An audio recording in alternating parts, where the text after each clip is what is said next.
Хадис шәрифінде әл-муслиму мән салим әл-муслимуна мин лисани ва яди, мұсылман ол оның тілінен, қолынан ешкім зиян көрмеген адам.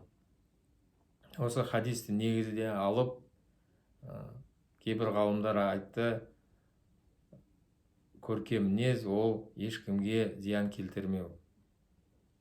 Солар ұстаз ғалымдар егерде көрсе біреулер біреуге зиян жасап атқан, соған көңілдер түсіп, қатты ренжеп, сол адамдарға насихат айтып, бұны ондай нәрсені қойыңдар, зиян келтіруді. Кей кезде адам тәубе етіндер, сол кей кезде адам біліп, білмейді зиян келтіру мүмкін. Әдейі жасамау мүмкін. Білімі жоқ, сауатсыздықпен зиян келтіріп қояды. Сондықтан ұстаз ғалымдармен, біліммен бірге болу өте маңызды нәрсе дінімізде. Кей кезде адамдар ұстаз ғалымдарды дұрыс құрметтемей, оларды қарапайым адам сияқты қабылдайды. Ол да бір азғыру, мұсылманды тура жолдан тайдыру бір амалы. Өйткені кейбірлер оларды ондайлар аз, кей кезде қатты адасып, оларды көтеріп жібереді өз дәрежесінен жоғары. Ал көпшілік көбінесе ол кісілерді жай ғана бір қарапайым адамдар сияқты деп санайды.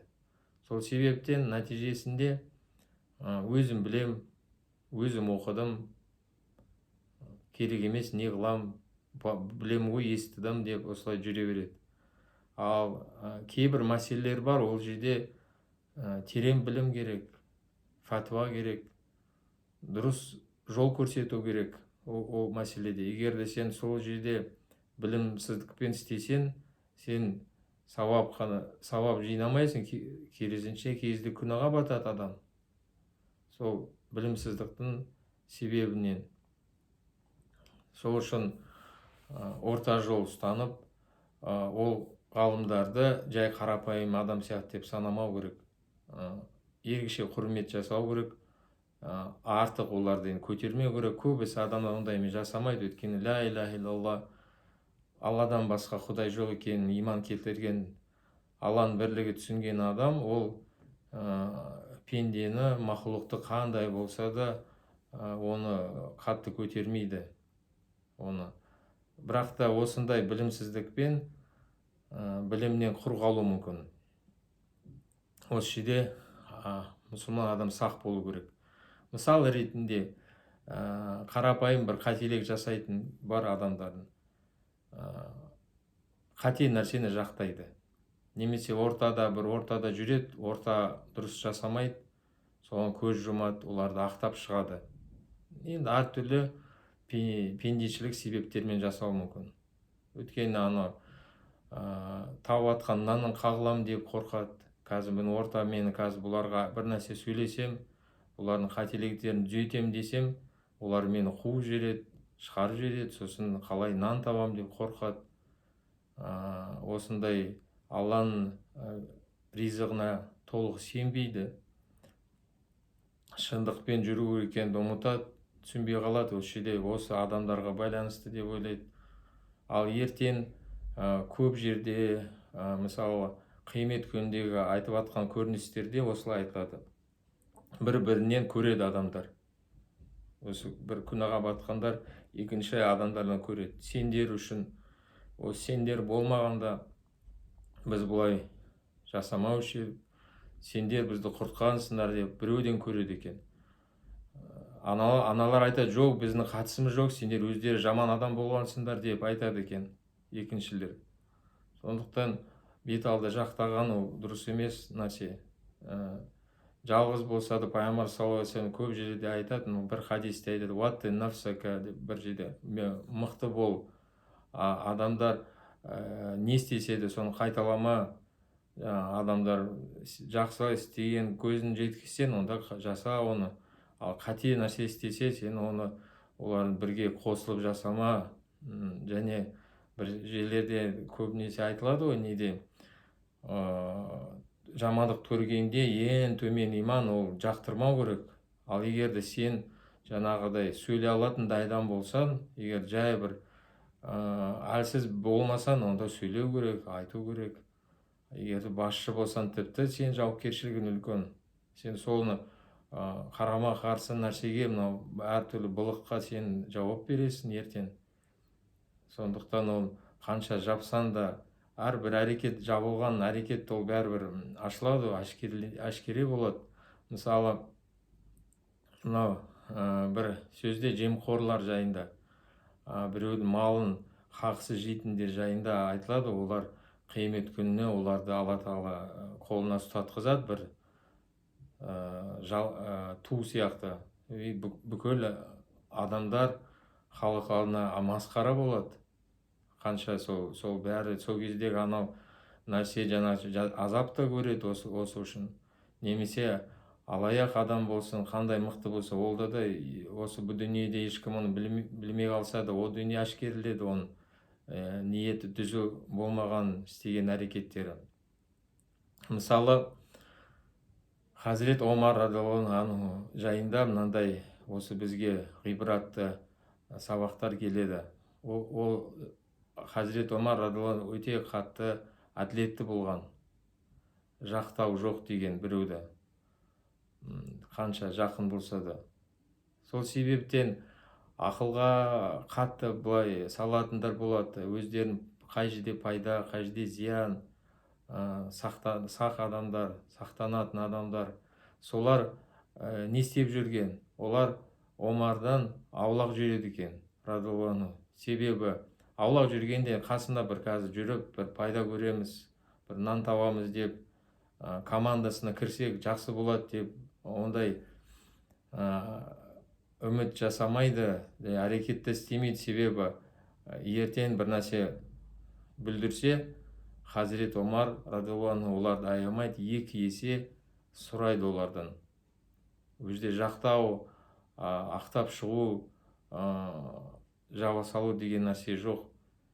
Сол себептен Хазірет Омар кезінде де ешқандай мынандай көбінесе мынандай жаман нәрсе болмаған, өткені бүкіл жерде әділеттік, тазалық болған,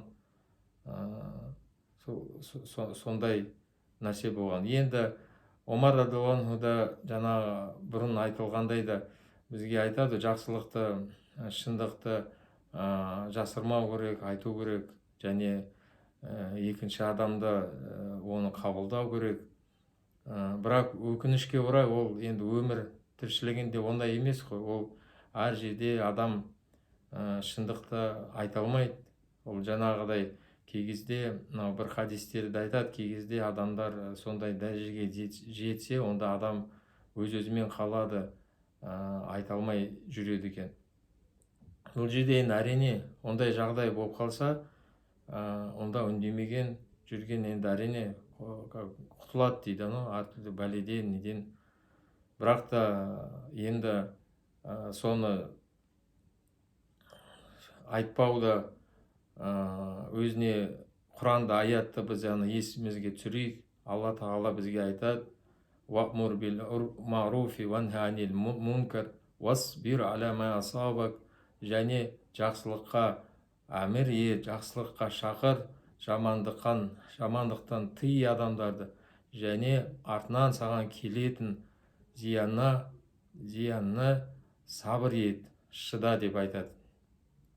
Осы кейбір бұрынғы мұсылмандардың бір айтады екен: осы мен жолды ұстанам деп, адамдарды жақсылыққа шақырам деп, жамандықтан тиям деп, насихат айтам деп, менде лам юбқили садиқан деп, менде ешбір дос қалмады. Енді қараңыз, қандай өкінішті жағдай. Дос болып жүрген адамдар, ол мұсылманның несін, жақсылығын жамандыққа аударған.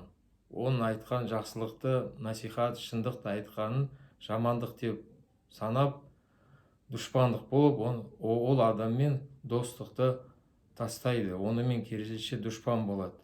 Бірақ сол жаңағы мұсылман айтады, сол бұрынғы заманда айтады ары қарай: бірақ мен бәрібір дейді, бұл жолды тастамаймын. Өйткені ол үлкен сауапты жол. Яғни әрбіреу адамның қолынан келмейтін жол. Сондықтан кейбіреулер енді үндемей жүрсе, жаңағы айта алмаймын, қорқам, қазір біреу осындай болады, мынандай болады. Енді әр адам өзін жол таңдайды ғой. Мүмкін бұл өмірде уақытша пайдасына қол жеткізеді. Бірақ кім біледі, ақырет күнінде қандай сауап бар, қандай сауаптан құр қалуы мүмкін. Немесе осындай адамдарды бір алдаудың бір түрі ғой. Өздеріне бетте шындықты айтпай, жасырып олардан шындықты, оларды өтірік құрметтеп, өтірік дос болып, басқа нәрсені ойлап іштен, және көзбен көре тұра бір қате нәрсені соны айтпау, бір үлкен бір сауаптар бар, соны жаңа айтпай, үйретпей, сол жақын болып жүрген достарға. Бәлкім осы жайында да Құран аятта да осындай жағдай жайында да айтылады. Әл-ахилау баъдухум либадин адуун яумазин баъдухум либадин аду иллал муттақин. Мынандай дос болып жүрген бұл өмірде олар бір-біріне дұшпан болып кетеді. Сол күнде, қиямет күнінде, тақуалардан басқасы, ниеті дұрыс болғандар, шынайы Құдайдан қорқатындар ғана олардың достығы шынайы болады, өйткені ниеттері дұрыс болды. Ал мынандай дүнияуи бір пайдасына қол жеткізем деп, бір қорқып зияннан деп, сондай мен дос болған, өтірік алдаған адамдардың несі артынан дұшпандық айналады. Қиямет күніндегі дұшпандық енді одан да жаман. Енді бұл дүниеде енді оңай нәрсе емес. Біреу сіздің жақсылығыңызды жамандыққа аударса, сізге шындық айтқан үшін сізге дұшпан болып кетсе, ол да қиын нәрсе. Бірақ енді бұл дүние тіршілік уақытша нәрсе деп саналады. Ал қиямет күніндегі нәрсе енді ол уақытша емес. Сондықтан сол жақта қалай болады екен жайында ойлану керекпіз. Алла тағала бізді дұрыс жолмен жүруге нәсіп етсін.